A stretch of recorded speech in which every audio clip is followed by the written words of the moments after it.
Another aspect of head spacing that you may run into are go-no-go gauges.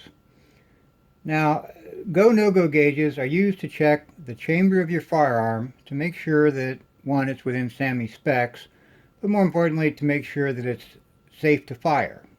Your chamber, if the head spacing in your chamber is too long or much too big, when you put in a factory round into that firearm and shoot it, the case may stretch way too far, and you'll end up with case separation, and of course that causes pretty serious problems. So go-no-go gauges are used to check the chamber of your rifle to make sure that it's safe to fire. Now, how do they do that? Well, let's take a look at the SAMI specification. Let's take 308 Winchester as an example. Now I'm going to use my Reloaders Workshop program to bring up the SAMI drawing for 308 Winchester. By the way, Reloaders Workshop is available for download at reloadersworkshop.com. You can get a 30-day free trial and try it out, see if you like it. And if you do, it's only $15.95, I think, for the full version to activate it. So I'm on my calibers tab here. Here's 308 Winchester right here. So I'm going to go ahead and click on that. And that'll bring up the SAMI drawing for 308 Winchester. Now, I'm going to zoom in on the chamber drawing. And if you remember from the Understanding Headspace video, we find the headspace by looking for this circle with an X in it. And that'll tell me the headspace dimension. Here we have from the bolt face to the datum line on the shoulder of the case is where we measure the headspace. Now, the minimum chamber size for 308 Winchester will be 1.630 inches. Over here it shows us the maximum, 1.640 inches maximum chamber size for a 308 Winchester rifle. Okay, so let's remember those values. 1.630 minimum, 1.640 maximum. So, for our 308 Winchester chamber, we know that it'll be anywhere from 1.630 inches headspace to 1.640. Now, go-no-go gauges are used in a set. You wouldn't just use a go gauge or just a no-go gauge. You would need to have both a go and a no-go gauge in order to properly check your chamber. Now, the way they work is you would chamber your go gauge and see if the bolt will close on your go gauge. It should close on the go gauge and may or may not close on the no-go gauge. Okay? Now, the go gauge, these are very precisely machined to a very specific headspace dimension. In fact, the manufacturers claim that they're within 15 ten thousandths of an inch, so they're supposedly extremely precise. So, as you might expect, the go gauge for 308 Winchester has a headspace dimension of 1.630, which is the minimum chamber dimension for a 308 Winchester. So, when you put the go gauge in, the bolt should close over this.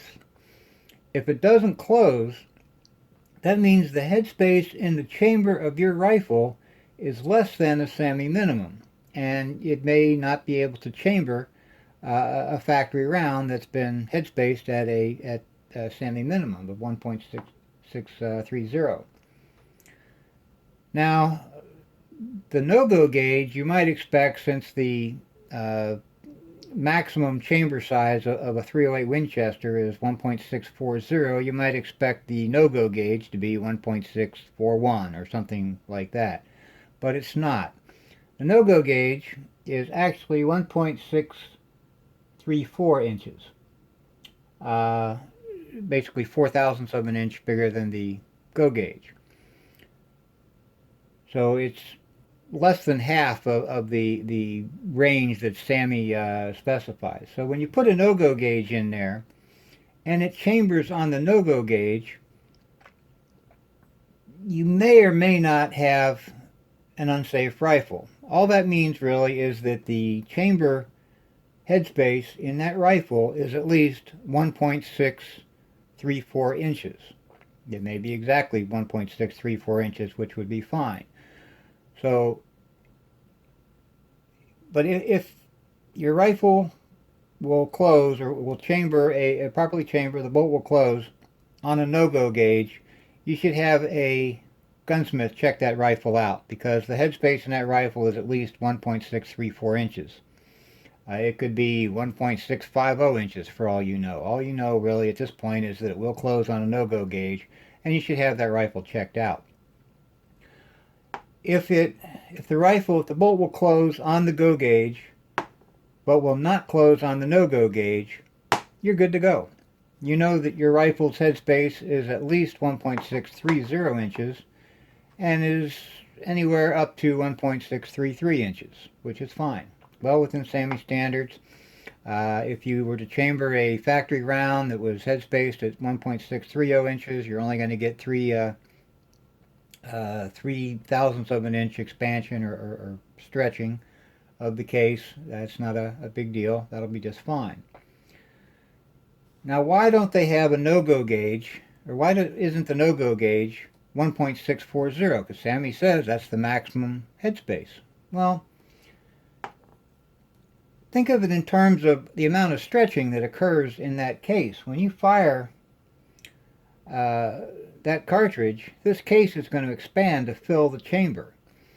Now, if it's a factory round and it's the headspace of the cartridge is 1.630 inches, but your chamber is 1.640 inches, that means you've got 10/1000ths of an inch of stretching that's going to occur in that case. And that could very well cause case separation. You know, somewhere along there, usually it'll be down here near the head, but the stretching will occur at some point on this case, and you could very well separate it if the headspace in the chamber is significantly larger than the head spacing in your case. Now, I've had, if you measure the headspace of your factory rounds, I've had them anywhere from 1.627 inches to 1.632 inches, somewhere in that neighborhood. But imagine if you had a chamber that's 1.640 inches headspace, and you put a factory round in there with a headspace of 1.627. Well, that's 13/1000ths of an inch difference, and that case is going to expand by 13/1000ths of an inch. Now, if we were building model cars, that's not a big deal. 13/1000ths of an inch is very small. But in the reloading world, 13/1000ths of an inch could mean the difference between hitting your target or losing a finger. So they build in a safety factor into these no-go gauges in that they're only 1.634 inches, or about 4/1000ths of an inch larger or longer than the SAAMI minimum. That way, if it doesn't close on the no-go gauge, you know you're in good shape. It's the headspace is between 1.630 and 1.633. If it does close on the no-go gauge, you may have a problem. Now, these are the climber go-no-go gauges. By the way, you should always use the same manufacturer. Don't mix manufacturers. Like, don't use a climber go gauge and a PTG no-go gauge or something. You always use them in a pair from the same manufacturer. Now, Forster actually has a set of three. They have a go gauge, which is 1.630 inches. They have a no-go gauge, which is 1.634 inches, same as the climber. They also have, though, a field gauge. Now, the field gauge for 308 Winchester is 1.638 inches. So, if you use these, the set from Forster, your bolt should close on the go gauge, which is 1.630 inches. If it doesn't close on the no-go gauge of 1.634 inches, then you're good to go. However, if it does close on the no-go gauge, then you would move up to the field gauge, which is the longest one, and try that. Now, if it chambers the field gauge, that means you've got a problem. and you really need to have your rifle checked out by a gunsmith. But if it doesn't close on the field gauge, that means your chamber is somewhere between, it's right somewhere between 1.634 inches and 1.637 inches. So you need to make a decision at that point, is that really acceptable? Again, if it's 1.637 inches, you put a round in that's 1.627 inches, that's 10 thousandths of an inch expansion or stretching of the case that's going to occur. And that could be dangerous. So if it does close on the field gauge, take that gun to a gunsmith and get it fixed. But generally, my recommendation is if the firearm or the bolt will close on the no-go gauge, take it to a gunsmith, have him check it out, because it's potentially unsafe.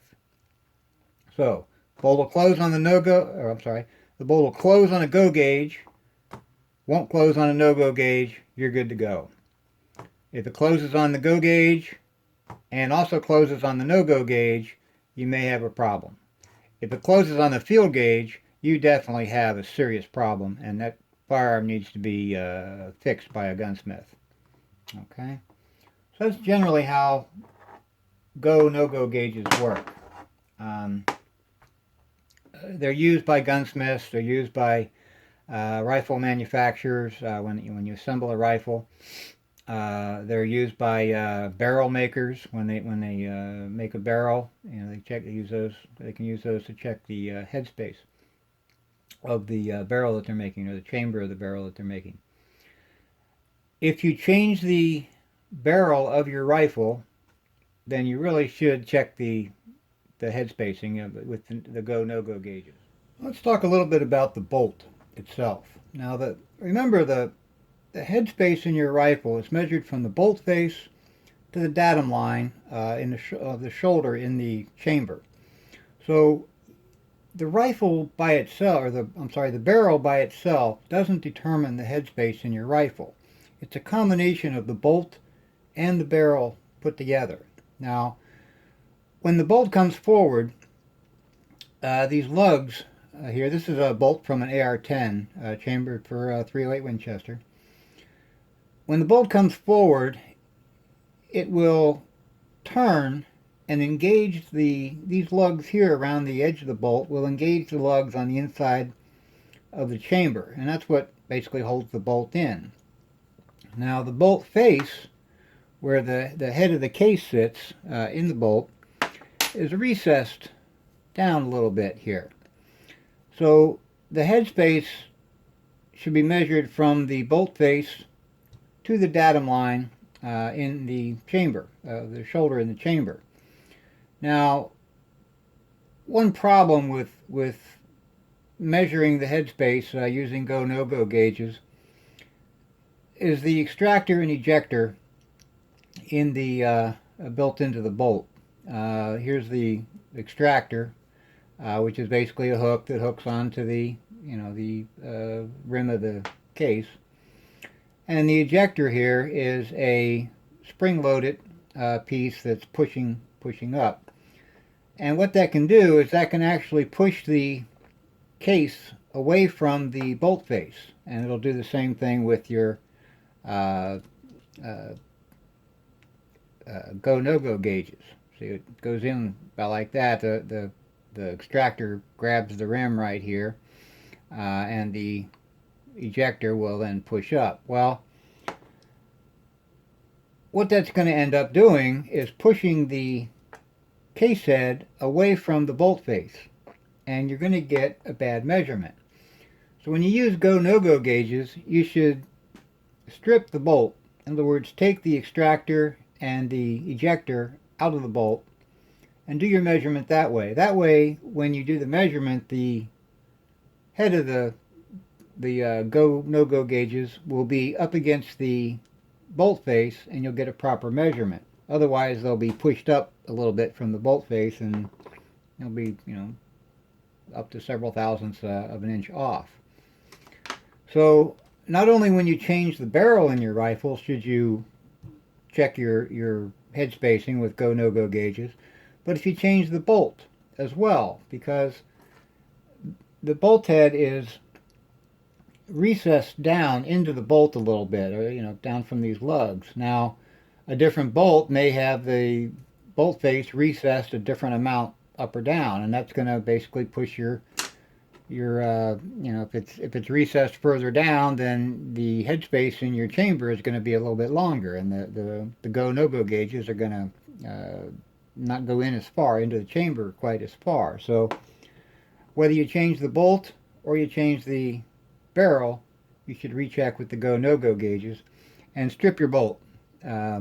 Otherwise, you'll get a bad reading. There are go no go gauges, I think from USGI, that are designed for to be used with a fully assembled bolt, but for the most part, you'll need to strip the bolt.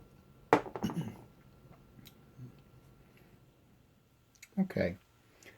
Now, besides just the go, no-go, and field gauges, that, by the way, field is short for field reject. If you can chamber a field gauge, there's something wrong with the rifle. You should reject it. Don't fire it until it's fixed by a gunsmith. In addition to getting the go, no-go sets, you can get a complete set of gauges. Now, for instance, for 308 Winchester, you can get a set of 11 gauges. They start at 1.630 inches headspace and go up in 1,000th increments. So, 1.630, 1.631, 32, and so on, up to 1.640. What you can do with that, there's about $200, by the way. So, if you got the money, that's great if you have a use for them. But what you can do with those is determine what the actual headspace is. Remember, closing the bolt on a go gauge just tells you that it's at least 1.630 inches.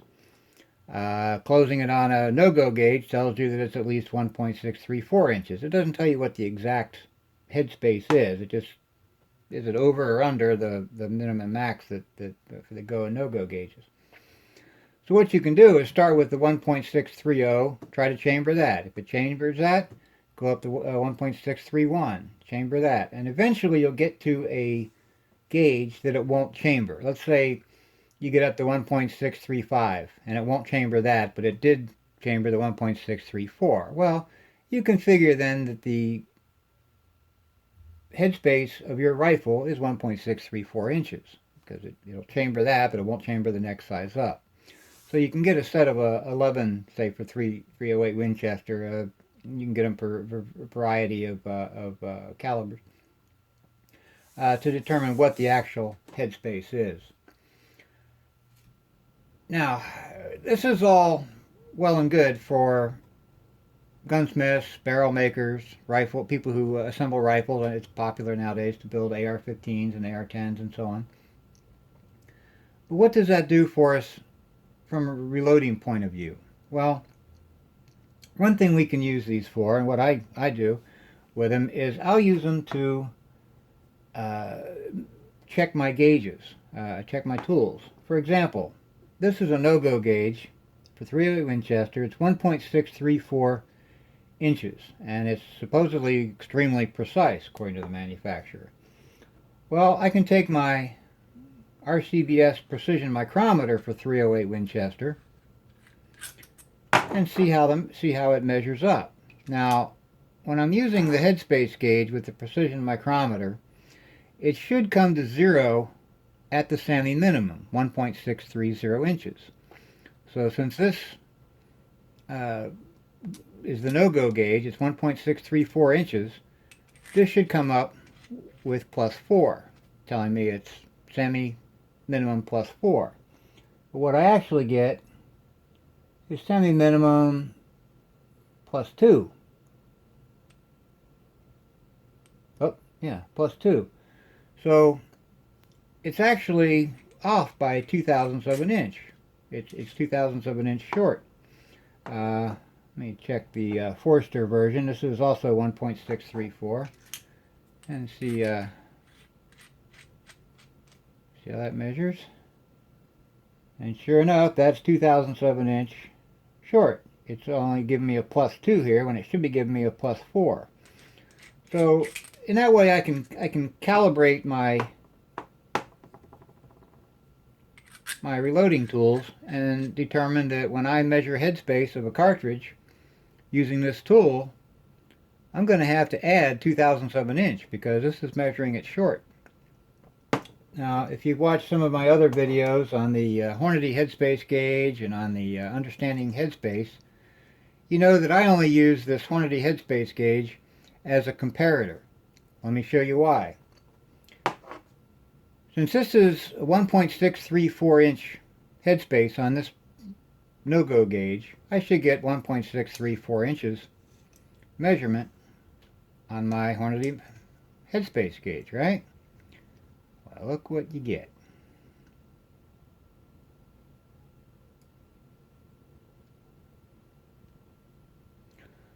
.623. That's 11/1000 of an inch off.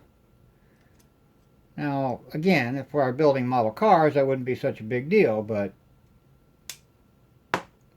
in the reloading world, 11/1000 of an inch is quite a bit, especially if I'm trying to get my headspace, you know, within a couple thousandths of an inch of the actual headspace in my rifle. So that's why I only use this as a comparator. I don't use it to measure the actual headspace, even though from our SAMI document, 400 inches or 0.400 inches is the correct diameter for the datum line, and that's the correct bushing for 308 Winchester. It still measures 11/1000 of an inch off. So I only use that as a comparator, and I use this more to measure the actual size of the headspace on my cases, or you know, if I use it for my overall length gauge, that sort of thing. So I can use these to compare the you know, my tools, and make sure my tools or my measurement devices are accurate, and determine, you know, how far off they are, so I can calibrate them and know that I have to add 2/1000 of an inch, say, when I use this. Now, you're going to get a lot of opinions on how to go about using these. What I've described is basically how I use them. Some people will tell you that the only gauge you need is a field gauge. If it fits within the field gauge, you're good to go. Well, yeah, okay. You know, I disagree, but others, you know, will swear up and down that's all you really need. I do it differently. They do it their way. I do it my way. Who's right? I'm not going to make a, you know, opinion on one way or the other, who's right or who's wrong. I always use the set. I go with the go gauge, and no-go, the fuel gauge. I also, knowing what I know about the fact that the relationship between the bolt and the barrel, whenever I buy a barrel for a rifle, I will buy one that comes with a matching bolt, because the barrel maker will headspace that barrel using the specific bolt that I'm going to use, so I know that the head spacing is correct. If I buy just the barrel and I grab any old bolt off the shelf, who knows what the head spacing is? I'm going to have to use my Gonogo gauges, figure out if it's safe or not. I'll have to you know, maybe get the full set and determine what the actual head spacing is. Whereas if I simply buy a barrel that comes with a bolt, that was manufactured with the bolt, then I know that the head spacing is, or should be, correct, or should be exactly what the manufacturer of the barrel tells me it is. So that's what I know about go-no-go spaces or gauges. Different people use them in different ways. Which one is right or wrong, I'm not going to say, but there you have it. That's all for this video. I hope you liked it. If so, please click the like button. Maybe even subscribe to my channel. Thanks for watching, and happy reloading.